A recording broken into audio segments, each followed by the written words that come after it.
Hello viewers, 4DIYers here back on the tutorial video for everyone. Now in this particular video here, I'll be doing a demonstration on how to replace the ignition switch on your BMW E39. Now this particular car I'm working on here today is a 1997 BMW 540i. Now first what we want to start by doing is we do have to remove this cover. It is a two-piece cover that goes around the steering column. First, what we have to do here is there'll be two of these little plastic clips, one on the top side here and then one almost in the exact same location on the bottom side as well. Now they do use a Phillips screw, as you can see. Once you've removed those, you can then go ahead and work at the cover to remove the cover. Now the cover is split in half here.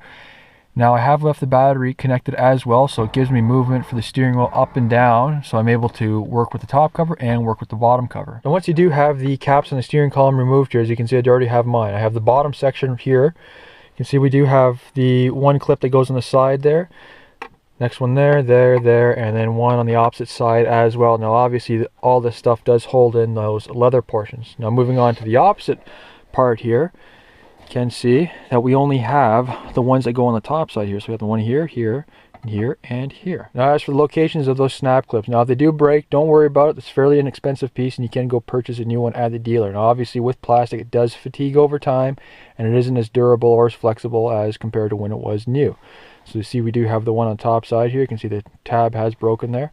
We do have the one right here, here, and then here. And then we also have the screw location right here. Now as I mentioned a second ago, this is the top cap. As for moving to the bottom cap, we'll have the ones here. This is towards the steering wheel side. We have the one that goes snaps in this place, and one that snaps into that place. One that goes right here.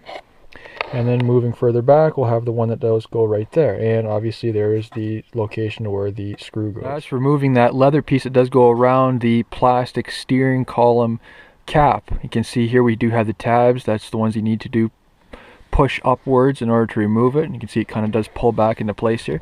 Now moving on to the bottom side, it's basically exact same principle as well. We'll have the one on the outside here, it's a little harder to see, one right there, then we'll have the ones along the bottom, and then the one on the opposite side. Now you can see here, once I removed the cap on here, I haven't disconnected any of the wires yet, and I haven't disconnected my battery yet. I still have control of the steering wheel as well, where the position is. Now this does make it a lot easier when removing those two torque bits, which I'll just show you in a moment.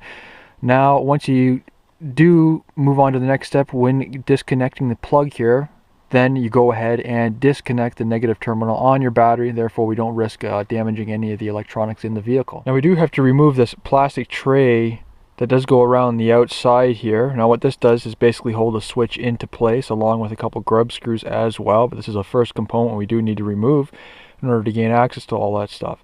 So first what we'll have here is we'll have a torque bit up at the top here. Now that is a T30, and then we'll also have one on the bottom side as well, which I'll show you in a moment. And you have to remove those two. Once you have those two removed, you can then go ahead and pull that assembly back and gain access to the two grub screws. The other T30 torque head bolt here, we can see we do have one on the bottom side as well. Now you can see here I've already removed a lot of the wires out of their locations here, just unclipped them from the clips holding them in place. Now the one on the outside here simply slides outward, just holds into a little clip there. Now the one on the bottom side here, same principle, that's this black clip right here, and this orange one here, it does remove a lot differently. Now you can see we do have a tab that goes down the center of it here. What you want to do is you want to pull this outward like so to disengage it, and once it's in place you want to push it forward. Now I was able to just get enough slack out of these wires here in order to remove it forward. Now you may find you might have to cut this little zip tie in there and replace it once you do reassemble this assembly. Or other times, I know I've heard in the past that some people are able to squish this bolt out of here, then have this plastic assembly move. You can then move it forward and then slide this out. It does make it a lot easier for installation purposes afterwards. Now just a little tidbit of information here. If you do find that there is rattling in your steering column here when you are driving your vehicle, what we have here is just a little rubber damper.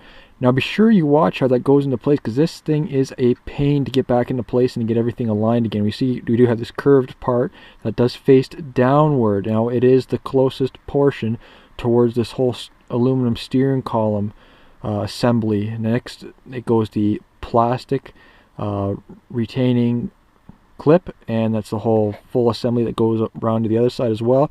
And then we do have this little metal bracket here that does go on to the underside of the bolt face. Now as for using a tool in order to remove those two T30 torque head bolts, now there's a variety of tools which you can use here. As you can see, I do have a mini quarter drive ratchet that does hold the bit into place on the end there. You can use one of those. I do have another version of a ratchet as well, which is a little bit shorter.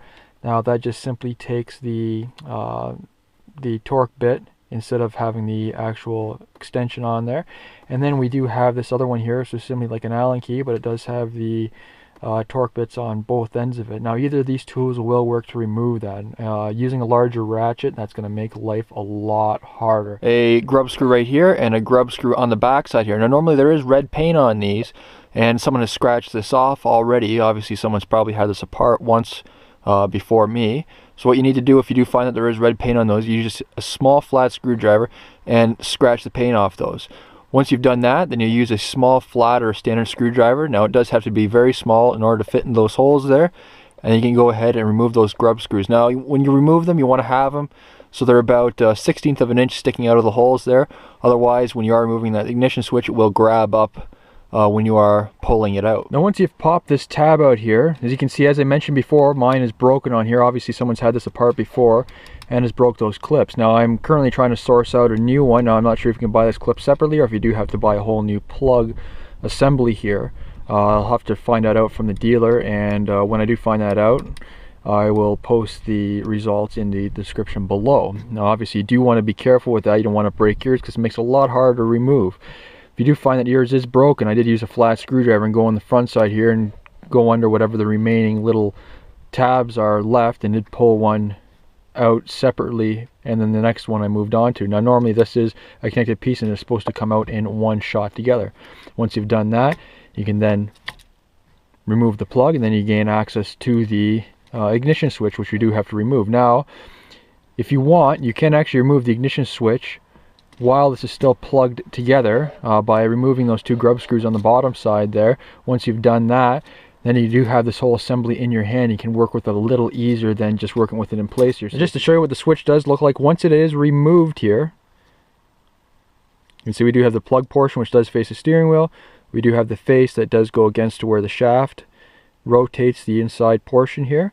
You see we do have these two tabs that stick out as well, and those grub screws go in those little depressed areas. Now when inserting the new switch, you want to ensure that this rotational portion on the inside here does rotate, does match the alignment of what that shaft is sticking out. Or what you can also do is, if you did remove the old switch, you can then line this up to ensure that it is correct. As you can see here, we do have the portion here that does go towards the steering wheel, which is the plug side, and then the opposite side here, which does go towards the dash. So when you do have the switch, it goes into place like so. Now just to give you a better look here to where those two grub screws were on the bottom side here, that actually does hold the switch into place. As you can see, the switch is out already.